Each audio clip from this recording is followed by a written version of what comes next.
If you've been watching RBN, you know that we talk a lot about policing. Nick usually covers this a lot. Like that's his big topic, that and foreign policy. And one of the things that Nick has been explaining to people before is that the crime statistics that you're hearing about are exaggerated. Well, now we have data to show that because someone decided to announce that theirself. And that someone is actually a police chief. I kid you not, a police chief. So listen to this. Now, this is from the APD chief of police. So that's Albuquerque. Every time I hear Albuquerque, I think about Breaking Bad. Every time. So the chief of police of Albuquerque tweeted this out. He said, now that campaign season is over, I want to clear up the claims about Albuquerque's crime stats. Here we go. Over 5 years, overall, property and violent crime are down, thanks to police officers, detectives, and professionals throughout the APD. Now, he announced this on Twitter. So this got 832 likes. It was retweeted over 700 times, right? Or for quote tweets, and retweeted 193 times. Now, I want to hone in here at these charts. Crimes against person, 2018 to 2022. Let's look at this chart. So 2018, you can see they were over 7,600. That's 2018. 2019, the crime statistics, again, this is against person, 7,383. We go over to 2020, 7,464. Now, you notice there's a slight increase here in 2020. But what happened in 2020? The pandemic. This is something to note. Hold on to that thought because I'm going to go to an article after this that's also going to explain that to you as well. 2021, 7,532. Again, this is coming from the pandemic. Now, you have to think about what was going on economically, right? There were layoffs, businesses were closing, especially in states that were locked down. People were losing their jobs. When you have economic despair, it's not uncommon for the crime rate to increase. But if we look at the statistics for 2022, 6,053. You see that sharp drop right there? Now that's crimes against person. Now we're going to go to crime against property. In 2018, there was over 39,500-ish. 2019, 25,481. 2020, 24,221. So there was a little bit of a decrease here in 2020 in reference to crime against property. Then we get to 2021, 22,065, another decrease.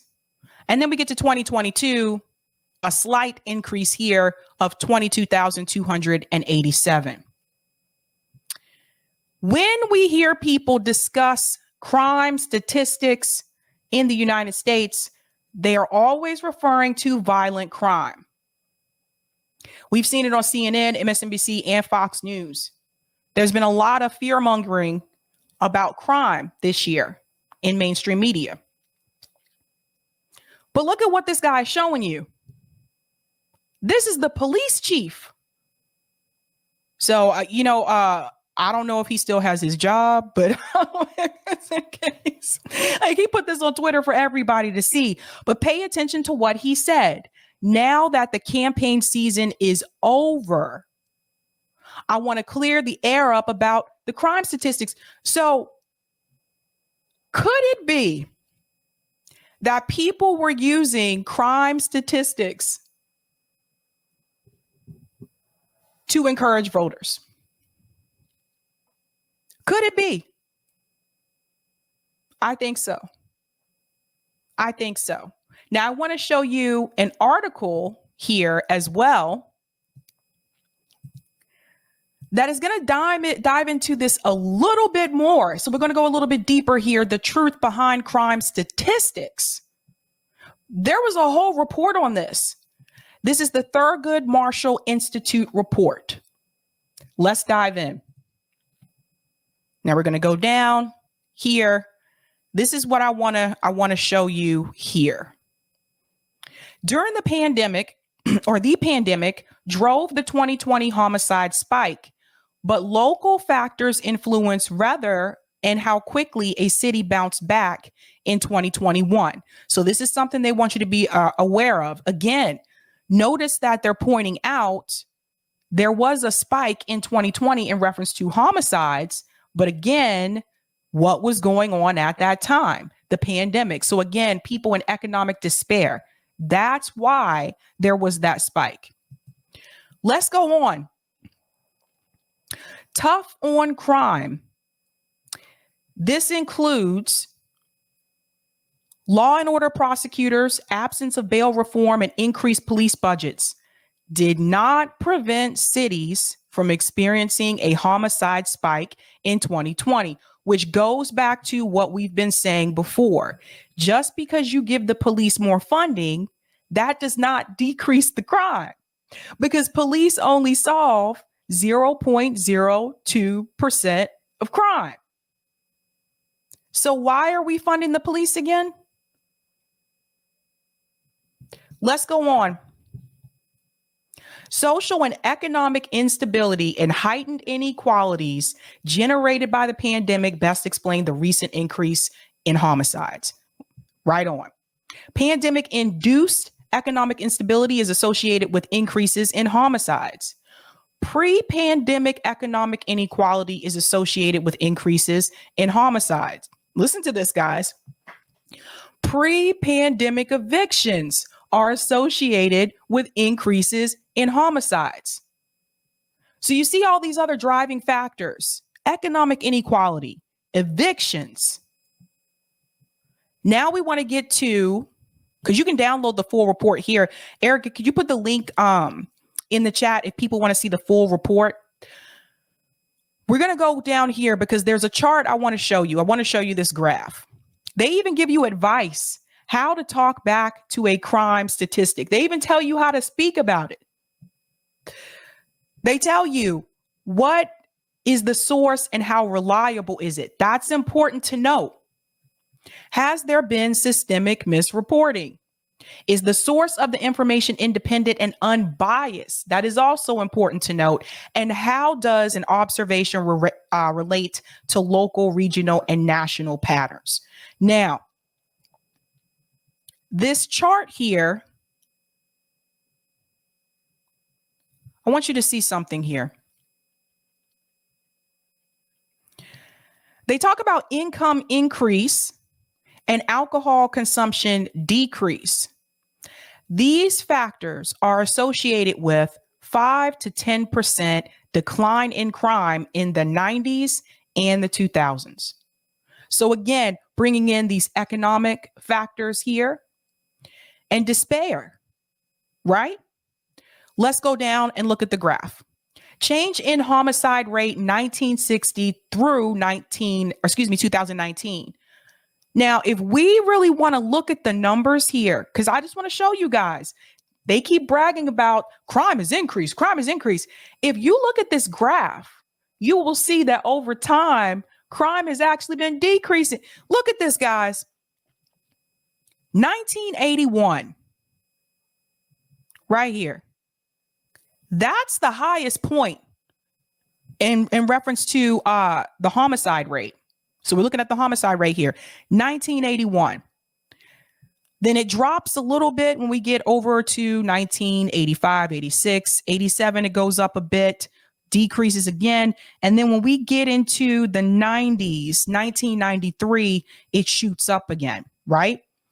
Now, after 1996, what do you have here? Look at this drop.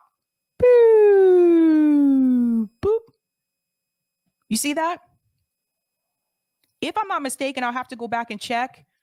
but this may have been around the time the minimum wage was increased. I have to go back and check. Don't quote me on that, but I do know this would have been around Bill Clinton's presidency, and I know he did increase the minimum wage, so that could be part of that. I just have to double check those numbers there. So you see this sharp decrease, right? Now here we are in this is 2000? Yeah, 2000.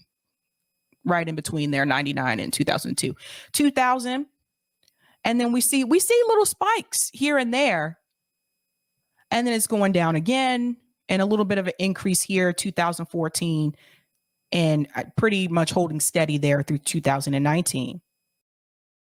But even when we see the spikes, the little increases, it never is as high again as it was in 1981.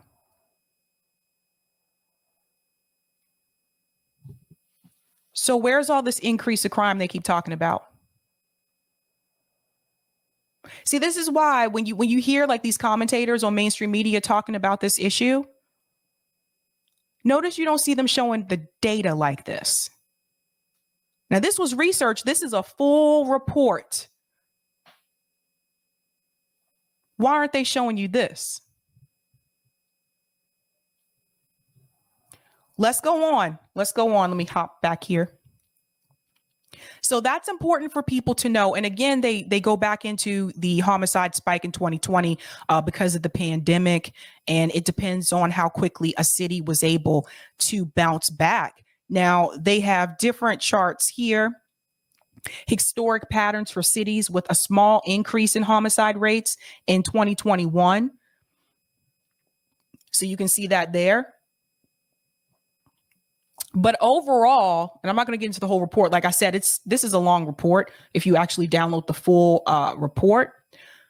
But what you have to understand is that overall crime throughout the years has actually been decreasing.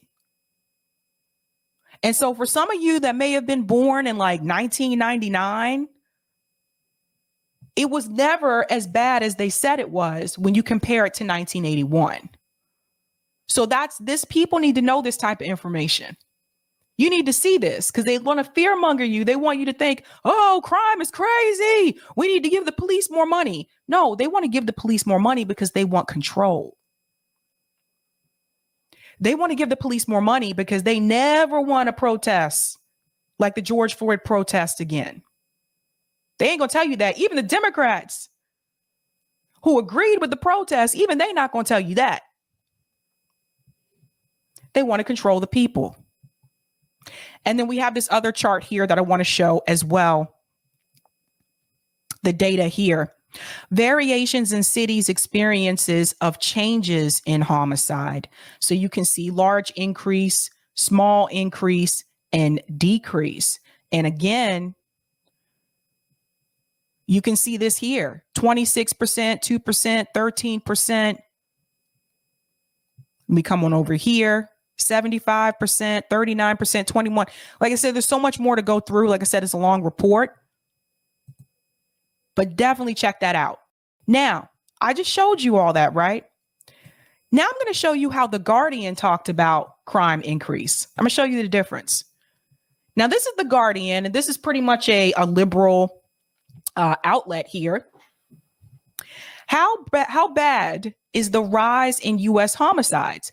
Fact checking the crime wave narrative police are pushing. Now, again, this is a liberal outlet pretty much. Robert Reich, he writes for The Guardian as well. Listen to this.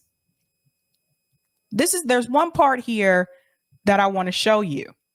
There's been a wave of media coverage this summer about an increase in homicides across the United States, with attention often focused on the same political question. Will Americans still want to defund or even reform the police if violent crime is on the rise? This article was written 2021. Anxiety about violent crime is often used to win elections. This is coming from The Guardian, the same outlet where Robert Reich wrote that article telling Democrats to back Liz Cheney. Even they are telling you what it's used for. It's used to win elections. This is all in plain sight. See this? Now let's look at the numbers. So I think that the chart here I want to show you. This is important to see. A rise in murders, not a rise in crime. It's murders specifically that increased in 2020, even as many other crimes fell. Now, this is according to the FBI data. Listen to this. 25% estimated increase in murders in 2020. But if you notice, look at all of the decreases. Estimated decrease in robberies, 10.4%, negative 10.4%. Estimated decrease in property crimes, negative 7.9%. Estimated decrease in sexual assault, negative 14.2%. And then estimated increase in overall violent crime, 3%. And that's because of this 25% of the increase in murders in 2020. Now, here's what I did notice. Unlike the report I just showed you, what they don't mention here is the reason for the homicide rate increase in 2020. And part of that reason was the pandemic, which caused economic despair.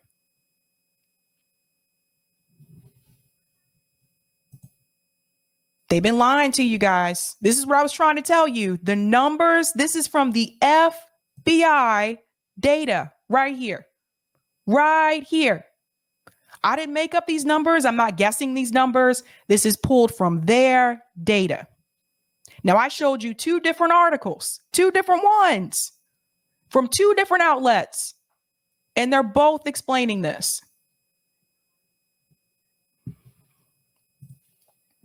Now, why wasn't this information given to people before the midterms?